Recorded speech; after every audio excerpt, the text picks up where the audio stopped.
عید مبارک. ایک محمد والے محمد صلی اللہ علیہ محمد وعلى اعوذ باللہ من الشیطان اللعین الرجیم. بسم اللہ الرحمن الرحیم. الحمد للہ والصلاۃ والسلام لأہلہا. اما بعد فقد قال اللہ الحکیم فی کتابہ المبین. بسم اللہ الرحمن الرحیم. انما یرید اللہ لیذھب عنکم الرجس اہل البیت ویطہرکم تطہیرا. صلی اللہ علیہ وسلم.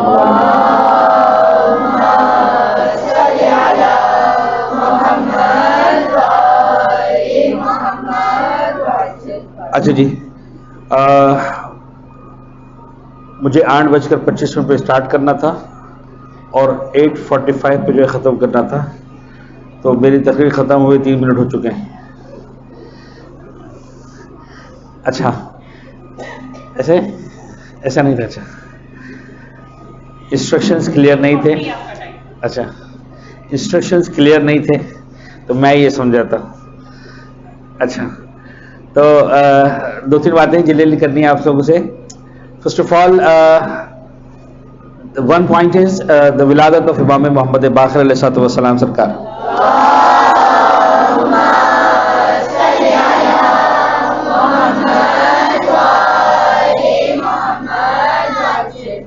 اچھا ہم اپنے ائمہ کے جو نام لیتے ہیں ان میں ہمارے پاس 2-3 سٹائل ہیں، بلکہ آسان الفاظ میں کوئی 3 سٹائل ہیں.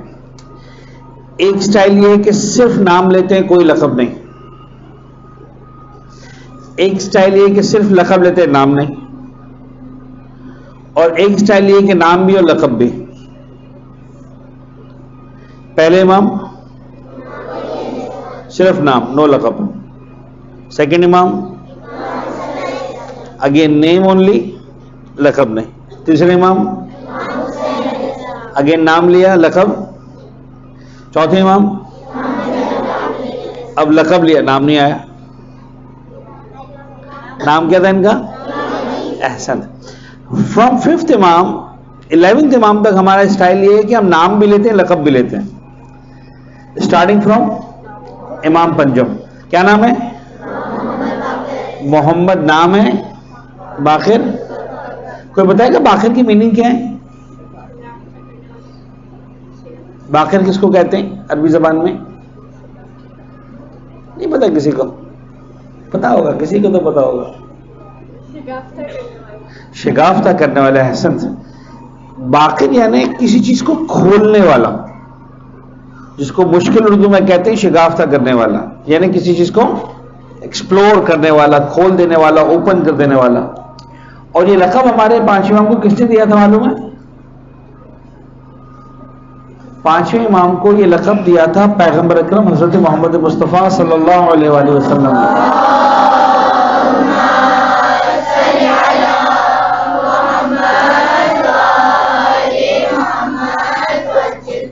اور یہ لقب بھجوایا تھا، یعنی پیغام پہنچوایا تھا پیغمبر نے اپنے ایک صحابی کے ذریعے. صحابی کا نام کیا تھا؟ ایگزیکٹلی حضرت جابر بن عبداللہ ہے انصاری. ٹھیک ہے. حضرت جابر ایک دن آئے اللہ کے رسول کے پاس، تو پیغمبر کی تو ڈیتھ ہو گئی 11 ہجری میں، اور امام باقر کی ولادت ہے کون سی ہجری میں؟ Hello 57 right. تو آلموسٹ 40 ایئرز بیک، بلکہ 50 ایئرز بیک جابر آئے. تو امام پیغمبر نے کہا کہ جابر تمہاری ملاقات ہمارے ایک بیٹے سے ہوگی، وہ باقر العلوم ہوگا، یعنی وہ علوم کو جو ہے وہ کھولنے والا ہوگا. جب تمہاری ملاقات ہو تو تم میرا سلام ان تک پہنچانا. تو آج اس امام کی ولادت کا دن ہے، امام محمد باقر. ٹھیک ہے جی.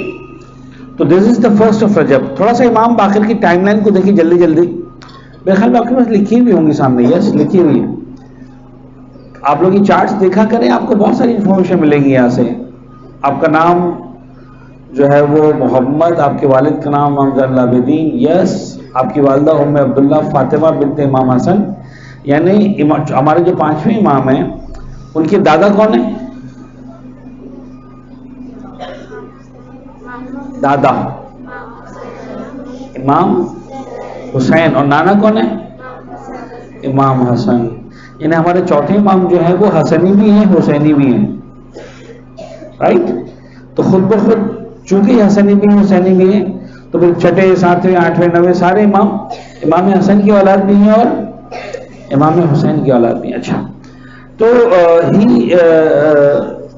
واز بورن ان 57 ہجرہ 1 رجب ٹوڈیز. اچھا، اس کے بعد چوتھے امام کی شہادت کب ہوئی؟ کس سال میں؟ تو بتائیں گا جلدی، ٹائم کم ہے. 95 ہجرہ 95 ہجرہ and he was born in 57 ہجرہ. تو اس کا مطلب کتنے سال کے تھے ہمارے چوتھے امام؟ ناؤ کم دا میتھس. ہم سمجھتے ہیں کہ ریلیجن کے اندر میتھس نہیں آتا ہے نا. ہاں، 57 and 95 کتنی ایج ہو گئی تھی جب ان کے فادر یعنی چوتھے امام کی ڈیتھ ہوئی؟ Yes exactly 38. ماشاء اللہ. تو 38 ایئرس کے تھے ہمارے چوتھے امام جب چوتھے امام کی ڈیتھ ہو گئی، جب 5ویں امام 38 ایئرس کے ہوئے. اور اس کے بعد ہمارے 5ویں امام کی ڈیتھ کب ہوئی؟ کوئی بتائے گا؟ Anyone to remember? Alhamdulillah not. 114. What was that? 114. 114. تو اس کا مطلب چوتھے امام کی دنیا سے جانے کے بعد امام پنجم یعنی 5ویں امام کتنے سال زندہ رہے مزید؟ From 95 to 114. Hello. Yes, exactly 19 years. ماشاءاللہ سب کو آتا ہے. تو 19 سال جو ہے وہ ہمارے چوتھے امام کی جانے کے بعد ہمارے 5ویں امام زندہ رہے. تو اگر آپ لوگ تھوڑا سا ٹائم لائنز کو کھیلنا سیکھیں، آپ کے ٹیچرز اسپیشلی جو سوشل اسٹڈیز کے ٹیچرز ہیں، اگر آپ کو ٹائم لائنز پر محنت کروائیں تو آپ کو اندازہ ہوگا کہ ٹائم لائن کیسے چلتی ہے. تو چوتھے امام کربلا کے واقعات کے بعد یعنی 10 محرم 61 ہجرہ کے بعد ظاہری اعتبار سے امام بنے. تو ہی ریمین امام فار آلموسٹ 34 ایئرس. اچھا، ہمارے امام پیدائش سے امام ہوتے ہیں، بلکہ پیدا ہونے سے پہلے جو ان کا نور ہے وہ نور امامت ہے، لیکن ہم ظاہری ٹائم لائن کی بات کر رہے ہیں. تو ظاہری اعتبار سے ہمارے چوتھے امام ریمین امام فار ہاؤ مینی ایئرس؟ 34. لیکن 5ویں امام ریمین امام for how many years? 19 only. Almost half, آپ سے تھوڑا زیادہ 19 ایئرس. لیکن چوتھے امام نے ایک ایسا ماحول بنایا کہ 5ویں امام کو بہت زیادہ موقع ملا دین پھیلانے کا. کیا کرنے کا موقع ملا؟ دین پھیلانے کا. اور ہمارے 5ویں امام نے صرف ریلیجن نہیں پھیلایا بلکہ بڑے بڑے علوم جو آج دنیا میں رائج ہیں ان کی بنیادیں بھی ہمارے 5ویں امام نے رکھی ہیں. بلکہ ایک بہت ہی شاکنگ سٹوری ہے جو ظاہر سی بات ہے کہ اس وقت میں ڈیٹیل میں آپ کو سمجھا بھی نہیں سکوں گا اور شاید آپ کے لیول کی بھی نہیں ہے. بٹ ایز اے کنکلوژن میں آپ کو بتاؤں کہ ہمارے 5ویں امام وہ امام ہیں جن کے دور میں اور جن کے مشورے سے پہلی مرتبہ مسلمانوں نے اپنی کرنسی ایجاد کی. اس سے پہلے پوری انٹائر اسلامک امہ میں جو سکے چلتے تھے، یعنی آج کا دور تو کرنسی نوٹس کا ہے نا، رائٹ؟ آج سے 200 400 600 سال پہلے کیا ہوتا تھا؟ کرنسی کی جگہ پر کوئنز چلتے تھے. کون سے کوئنز؟ Gold and silver. صرف اور صرف چاندی کے سکے اور سونے کے سکے. چاندی کے سکے کو کیا کہتے تھے تو بتائے گا؟ احسان، درہم. اور سونے کے سکے کو کیا کہتے ہیں؟ دینار. ٹھیک ہے جی. تو درہم سلور کوئنز، دینار گولڈ کوئنز. پیغمبر کے دور میں، امام علی کے دور میں، حتیٰ امام حسین کے دور میں جو سکے چلتے تھے وہ کون سی گورنمنٹ کے چلتے تھے؟ رومن گورنمنٹ کے. اینڈ ایرانین گورنمنٹ کے, and both were non Muslim at that time, Christian سے وہ لوگ.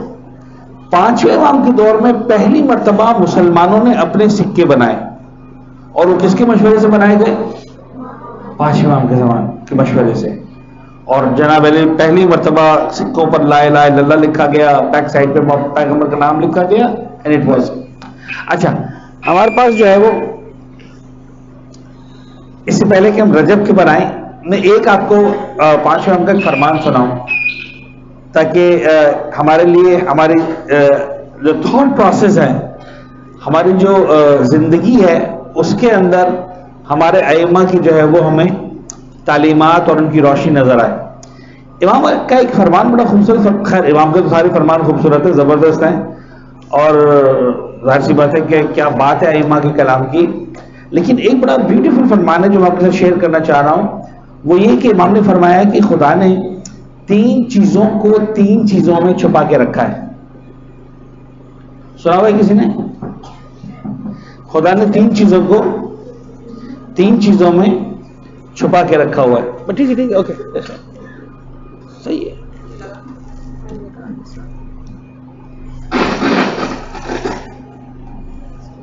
تھوڑا سا خدا نے 3 چیزوں کو 3 چیزوں میں چھپا کے رکھا ہے. نمبر 1, خدا نے اپنی خوشنودی کو, یعنی اپنے راضی ہونے کو اپنی اطاعت میں چھپا کے رکھا ہے. یعنی خدا کس چیز سے راضی ہوتا ہے؟ جب ہم اس کی اطاعت کرتے ہیں, جب ہم اس کے آرڈرز کو فالو کرتے ہیں, ایکسپٹ کرتے ہیں اور اس کے مطابق عمل کرتے ہیں. پھر امام ایک جملہ کہتے ہیں, کامنٹ کرتے ہیں, فرماتے ہیں کہ لہذا کبھی بھی کسی بھی اطاعت کو چھوٹا مت سمجھنا, کیا پتہ اسی میں ہو. یعنی سم ٹائمز ایسا ہوتا ہے کہ ہم بڑی بڑی عبادت کرتے ہیں, کوئی چھوٹی بات ہو جاتی ہے, چلو یار چھوڑو کوئی بات نہیں, اور سلیو میں سے وہ ہاتھ نظر آ رہا ہے, چلو کوئی بات نہیں تھا تو چلتا ہے. کیا پتہ اسی نیکی میں پروردگار کی رضا چھپی ہوئی ہو, رائٹ؟ تو کسی بھی اطاعت کو کبھی چھوٹا مت سمجھنا, کیا پتہ اسی کے اندر اللہ خوش ہونے والا ہو, اسی میں تمہارا پرائز نکلنے والا ہو, اسی میں خدا تمہیں انعام دینے والا ہو, اور پتہ چلا کہ تم نے سب کیا وہی بیس کر دیا. نمبر 2, خدا نے اپنے غضب کو اپنی ڈس اوبیڈینس میں چھپا کے رکھا ہے, اپنی نافرمانی میں چھپا کے رکھا ہے. خبردار, خدا کے کسی بھی حکم کی حکم عدولی نہ کرنا, کسی جگہ پر خدا کے احکام کی خلاف ورزی مت کرنا, کیا پتہ اسی کے اندر خدا کا غضب چھپا ہو. بعض اوقات ہوتا ہے نا کہ آپ بڑی غلطی کرتے ہیں ٹیچر معاف کر دیتے ہیں, بعض اوقات چھوٹی غلطی ہوتی ہے ٹیچر معاف نہیں کرتے, ایسا ہوتا ہے کہ نہیں ہوتا؟ اللہ بھی ایسے. بعض اوقات بڑا بڑا گناہ ہو جائے گا, خدا بولے گا چلو کوئی بات نہیں, ہو گیا, چھوٹا سا گناہ نہیں معاف کرے گا. لہٰذا امام کہتے ہیں تمہیں تو نہیں پتا, تو تمہیں چھوٹا سا گناہ بھی نہیں کرنا, کیا پتہ اسی کے اندر اللہ کا غضب ہو. So you should be aware all the time. Last but not least, تیسری بات امام فرماتے ہیں کہ اللہ نے اپنے پسندیدہ بندوں کو عام انسانوں میں چھپا کے رکھا ہوا. You never know کہ خدا کے پسندیدہ کون ہے. لہذا کبھی بھی کسی کو ڈس رسپیکٹ مت کرنا, کبھی بھی کسی کا مذاق نہیں اڑانا. کیا پتہ جس کا تو مذاق اڑا رہے ہو وہی خدا کا پسندیدہ ہو. ہم بعض اوقات کلاس فیلوز آپ ایک دوسرے کا مذاق اڑاتے ہیں نا, ڈس رسپیکٹ کرتے ہیں. مذاق کرنا اور ہے, مذاق اڑانا اور ہے. مذاق کرنے کی اجازت ہے, مذاق اڑانے کی اجازت نہیں. تو کبھی بھی کسی کو ڈس رسپیکٹ مت کرنا, مذاق مت اڑانا کسی کا, کیا پتہ وہی خدا کے پسندیدہ ہو. یو نیور نو کہ پروردگار کس عمل سے راضی ہے, اور آپ جناب علی کسی کو ڈس رسپیکٹ کریں, کسی اپنے فرینڈ کو, کسی کزن کو, کسی کلاس فیلو کو, کسی سسٹر کو, کسی ٹیچر کو, نہیں, never, not allowed, not at all. کبھی بھی کسی کو ڈس رسپیکٹ نہیں کرنا ہے. اچھا جی, اس کے بعد آتے ہیں ماہ رجب کے اعمال. One more important thing and very important thing, یہ جو ہے نا پورا گروپ ہے 3 مہینوں کا، کون کون سے مہینے؟ ماشاءاللہ، یہ کسی کو نہیں پتا تھا، باقی ساری باتیں سب کو پتا تھی۔ رجب، شعبان ہے رمضان، یہ 3 مہینوں کا گروپ ہے۔ رجب سٹارٹ اور رمضان میں یہ فیسٹیول اینڈ ہوگا۔ تو رمضان میں تو یوں سمجھیں کہ روزے واجب ہو گئے اللہ نے، میں اپنی سمجھانے کے لیے کہوں، this not disrespect to God but to make you understand کہ رمضان کے مہینے میں تو اللہ ڈنڈا لے کے کھڑا کہ چلو سب روزے رکھو، ہے نا، نہیں رکھو گے تو کفارہ دینا پڑے گا اور یہ ہو جائے گا اور وہ ہو جائے گا۔ تو رجب میں تو واجب ہو گیا، سوری رمضان میں تو واجب ہو گیا، لیکن رجب اور شعبان کے اندر بہت زیادہ ثواب ہے۔ تو اگر آپ روزے رکھ سکتے ہیں like weekends per, Saturday Sunday school of ہے، آپ روزے رکھ لیں، 13 رجب کا دن آئے گا، بہت ثواب ہے، 27 رجب پہ تاشا ثواب ہے۔ بلکہ ائمہ بعض وقت ناراض ہوتے تھے، ایک صحابی آیا امام کے پاس، امام نے پوچھا تو رجب کا مہینہ پورا ہونے والا تھا، تم نے روزے رکھے؟ کہا نہیں والا، میں کبھی رکھ سکتا روزے۔ امام نے کہا کیسی بات کرتے ہو، تم نے اتنا نقصان کیا، اتنا نقصان کیا جس کا اندازہ خدا کے سوا کوئی نہیں لگا سکتا، یعنی ڈانٹ دیتے تھے امام کہ تم کیسے شیعہ ہو، تم نے روزہ نہیں رکھا رمضان کے رجب کے مہینے میں، تو اگر موقع ملے تو ضرور روزہ رکھیں۔ پھر ایک صحابی ہیں، ان کا نام ہے محمد ابن زکوان، کیا نام ہے؟ محمد ابن زکوان۔ اس صحابی کی 2 خصوصیات ہیں، معلوم ہے کسی کو؟ نمبر 1 خصوصیت کی ہے کہ ان کا لقب تھا سجاد، کیا تھا؟ سجاد کسے کہتے ہیں؟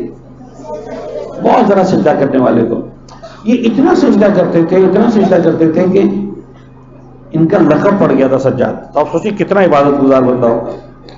اینڈ دوسری خصوصیت ان کی یہ ہے کہ انہوں نے اتنا گریہ کیا تھا خوف خدا سے کہ رو رو کر ان کی آنکھیں اندھی ہو گئی تھی، یعنی he was not able to see anymore، آنکھیں کمزور ہو گئی تھی ان کی۔ تو یہ 2 خصوصیات ہیں۔ یہ صحابی چٹ امام کے پاس آئے اور امام سے کہا کہ مولا رجب کا مہینہ آ گیا، مجھے آپ کوئی دعا سکھائیں۔ تو اس آدمی کے لیے امام نے خاص دعا لکھوائی کہ لکھو، اور پھر لکھنا شروع کیا کاغذ کی قلم لے کر، بسم اللہ الرحمن الرحیم، یا من ارجوہ لکل خیر۔ پڑھی آپ لوگوں نے آج یہ دعا؟ یس، ویسے تو یہ دعا کب پڑھنے کی ہے؟ آفٹر ایوری نماز، لیکن آپ کو پڑھائی جاتی تاکہ آپ کو آہستہ آہستہ کیا ہو جائے، یاد ہو جائے۔ یا من ارجوہ لکل خیر، اے وہ خدا مجھے ہر خیر کی امید ہے تو اسی سے ہے۔ وآمن سخطہ عند کل شر، اور میں جب پناہ بھی لیتا ہوں اس کے غضب سے کسی بھی شر کے موقع پر تو اسی کی ذات سے، تیری ذات سے میں پناہ لیتا ہوں۔ یا من یعطی الکثیر بالقلیل، اے وہ ذات جو بہت کم لیتی ہے اور کثیر عطا کر دیتی ہے، یعنی خدا بہت چھوٹی چھوٹی نیکیوں پر راضی ہو کر ہمیں دنیا اور آخرت کی خیر، نیکیاں، نعمتیں عنایت کر دیتا ہے۔ یا من یعطی الکثیر بالقلیل یا من یعطی من سالہ، اور اے وہ ذات جو اس کو بھی عطا کر دیتی جو قلیل لے کر بھی نہیں آیا، صرف سوالی بن کر آ گیا۔ پھر وہاں فرماتے ہیں یا من یعطی من لم یسألہ، اور اے وہ ذات جو اس کو بھی عطا کرنے والی ذات ہے کہ جس نے حتیٰ سوال بھی نہیں کیا، خدا کے سامنے کچھ مانگا بھی نہیں ہے۔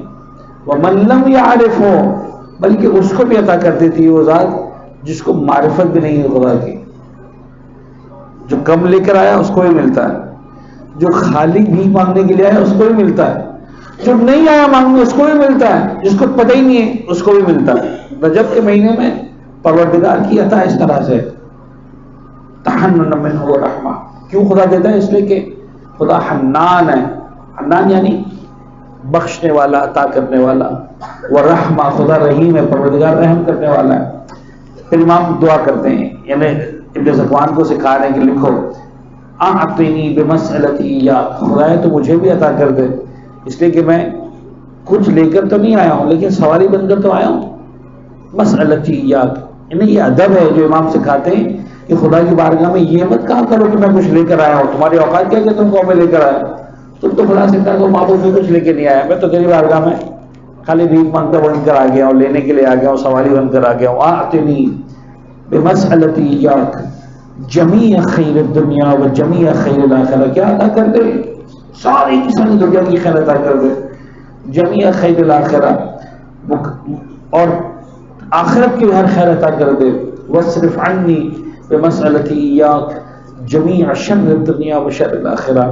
اور اے خدا مجھ سے دور کر دے، اس لیے کہ میں سوالی بن کر آیا، تیری بارگاہ میں ہاتھ پھیلا دیا میں نے، کیا دور کر دے؟ جمیع شر الدنیا و شر الاخرہ، دنیا کے ہر شر کو، آخرت کے ہر شر کو دور کر دے. فإنه غیر منقوص ما أعطيت. معبود اگر تم نے سب دے دیا نا تو نقص نہیں آئے گا تیری عطا کے اندر، کمی نہیں آئے گی. تو اٹھا کے سب کچھ دے دے گا تو ایسا نہیں کہ تیرا خزانہ ختم ہو جائے گا، کم ہو جائے گا. غیر منقوص، منقوص نقص سے نکلا ہے، کوئی نقص نہیں آئے تیری عطا کے اندر، کوئی نقص نہیں آئے گا. وزدنی من فضلک یا کریم. اور اے پروردگار تجھے جو اضافہ کرنا ہے وہ اضافہ کر کے دے دے. یہاں تک پہنچے. اس کے بعد راوی کہتا ہے کہ یہ زبان کہتا ہے کہ امام مجھے دعا لکھوا رہے تھے، لیکن امام اپنی داڑھی پکڑی الٹے ہاتھ سے اور سیدھے ہاتھ سے جو ہے وہ امام نے اشارہ کیا. اس دور میں جسے آج کل ہے نا لوگ اشارہ کرتے ہیں اس طرح سے، کسی کے سامنے ادب سے ہاتھ جوڑ کے کھڑے ہو جاتے ہیں، اس دور میں جو اشارے ہوتے تھے اس میں اشارہ یہ ہوتا تھا کہ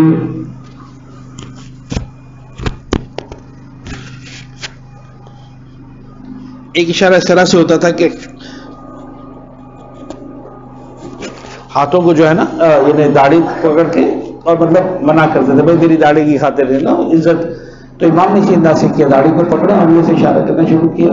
یا ذا الجلال والاکرام، اے جلال و اکرام والے پروردگار، یا ذا المن، یا ذا الجلال والاکرام، یا ذا النعماء والجود، اے نعمتوں والے پروردگار، جود و کرم کرنے والے پروردگار. یا ذا المن والطول، اے احسان کرنے والے پروردگار، عطا کرنے والے پروردگار.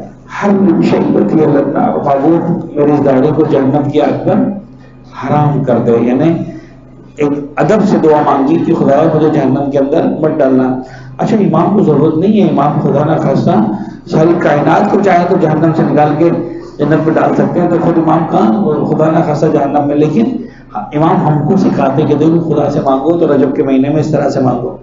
بڑا زبردست مہینہ ہے یہ، اور اس مہینے کی برکت کے لیے شاید یہی کافی ہے کہ پروردگار عالم نے اس کا آغاز کیا امام باقر جیسے امام کو دیکھ کر. 13 رجب کے دن امام علی کی ولادت ہے، 27 رجب کو پروردگار نے جو ہے وہ پیغمبر کو مبعوث میں رسالت فرمایا.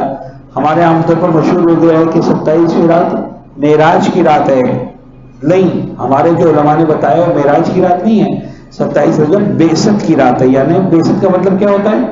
یعنی پیغمبر اکرم پر پہلی وحی نازل ہوئی. اقرا بسم ربک الذی خلق. تو جس دن یہ پہلی وحی نازل ہوئی کون سے غار میں نازل ہوئی تھی، کو بتائے گا؟ احسن، غار حرا کے اندر. اللہ آپ کو بھی مجھے بھی مکہ مکرمہ کی زیارت نصیب کرے اور جا کر اس پہاڑی پہ جا کر اس غار کو دیکھیں کہ جہاں پر یہ پہلی وحی نازل ہوئی تھی. اللہ کے رسول اکیلے اس وادی کے اندر اس پہاڑی کے اوپر بیٹھے ہوئے ہیں، جناب جبریل نازل ہوتے ہیں اور پیغمبر اکرم پر پہلی وحی لے کر آتے ہیں. اقرا بسم ربک الذی خلق. تو یہ بھی کب ہوا؟ 27 رجب کو، اس رجب کے مہینے میں. اور پہلا پیغام جو اللہ نے دیا جناب پیغمبر اکرم کو کیا تھا؟ اقرا. اقرا یعنی پڑھو. یعنی یہ سمجھ لیجیے کہ پیغمبر اور ان کی پوری قوم ملت کے پیغمبر اکرم کی ذمہ داری، جو سب سے امپورٹنٹ ذمہ داری ہے وہ ہے پڑھنا. ہمارا جو معیار ہے، ہماری جو عزت ہے، ہماری جو فضیلت ہے، ہمارا جو مقام ہے، ہمارا جو مرتبہ ہے، ہمارا جو شرف ہے، وہ یہ ہے کہ ہمارا شرف یہ نہیں کہ ہم مالدار ہوتے ہیں، ہمارا شرف یہ نہیں کہ ہمارے مکان بہت بڑے ہوتے ہیں، ہمارا شرف یہ نہیں کہ ہمارے کپڑے بہت اچھے ہوتے ہیں، ہمارا شرف یہ نہیں کہ ہمارے مثلا جو ہے وہ میک اپ بہت اچھا ہوتا ہے. نہیں، ہمارا شرف یہ ہے کہ ہمارے پاس علم ہوتا ہے، ہم پڑھے لکھے لوگ ہوتے ہیں. اہل بیت کا ماننے والا، پیغمبر کا ماننے والا بطور خاص سب سے کامیاب انسان وہ ہے جس نے سب سے اچھے طریقے سے علم حاصل کیا. آئیے دعا کریں کہ پالنے والے محمد و آل محمد کا واسطہ ہم سب کو ماہ رجب کی اس برکتوں میں، مولا کی ولادت کے دن میں بہترین نعمتوں سے ہم سب کو شرفیاب فرما. بہترین ہدیہ، بہترین تحفہ، بہترین گفٹ، بہترین انعام جو آج کی ولادت کے دن کسی کو مل سکتا ہے، تو اس میں سے بہترین حصہ حاصل کرنے والوں میں ہم سب کا نام شامل فرما. ہمارے اس مرکز کو، ہمارے اس درسگاہ کو جو ہم نے بڑی کھولی بہرحال خدا کرے کہ آگے بڑھیں، پالنے والے اس کو جو ہے وہ ترقی عنایت فرما، دوام عنایت فرما، پالنے والے بہترین برکتیں ہم سب کے شامل حال فرما، سارے اساتذہ، یہ سارے اسٹوڈنٹس، پالنے والے، دنیا و آخرت کی خیر سب کو، ہم سب کو عنایت فرما، شر دنیا و آخرت سب کو نجات عنایت فرما۔ امام باقر العلوم کے آج ہم جشن منا رہے ہیں، انہوں نے علوم کو شگافتہ کیا، علوم کو پھیلایا، ائمہ طاہرین کی علم حاصل کرنے والوں میں ہم سب کا نام شامل فرما، ہم سب کے مولا کو عز ظہور عنایت فرما۔ ربنا تقبل منا انک انت السمیع العلیم۔ پروگرام کنٹینیو ہوگا، سمانا